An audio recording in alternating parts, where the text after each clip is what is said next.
If you like cheap jump scares and have 6 minutes to waste, then I highly recommend giving this game a try. Escape from Uncle Josh is a first-person survival horror game inspired by the likes of Resident Evil and Alien Isolation. Your goal is to navigate claustrophobic hallways and tight corridors in search of an exit. Standing in your way is the game's titular character, Uncle Josh, a professional bodybuilder who discovered that humans are an excellent protein source. Feeding off of his human victims, he has become so powerful that he doesn't even need to move his arms or legs to walk. To escape the clutches of Josh, use your mouse to point your flashlight around and use the WASD keys on your keyboard to move. You can pick up keys by walking over them, which can be used to unlock doors. Each of the game's 3 levels are beaten by exiting through a green door, which requires a special green key to open. Your goal is to find this green key and take it to the green door without getting caught. Part of what makes this game scary is Josh's mysterious behavior. There is no tutorial which explains what he's capable of or when he can appear, making him unpredictable to players. But for the sake of explaining how the game works, I'll talk about how Josh works in each level. Josh will lie in wait for the player to reach an activation point,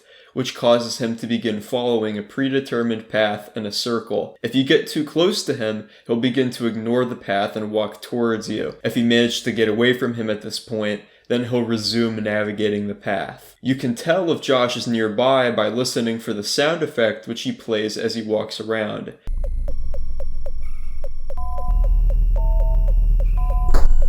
But he only starts playing the sound effect once you reach the activation point, which allows him to hide silently and wait for you in a couple of the levels. Now, time to discuss some of the game's technical details. The game is written in C++ and uses modern OpenGL as a graphics library. NVIDIA PhysX is used to handle all game physics and collisions. The GLFW library is used for creating a window and getting user input, and the SFML library is used for playing sound. The free type library is used for rasterizing the text seen on the main menu screen. Each of the game's levels were created using Blender as a level editor. I wrote a Python script which generates a scene file based on where you position the player, the keys and doors, walls, Josh, as well as his activation point and waypoints. Using this script and one of the game's levels as a starting point, you can actually make your own levels to put into the game. Thank you for watching, and give Escape from Uncle Josh a chance if you are interested. Thank you.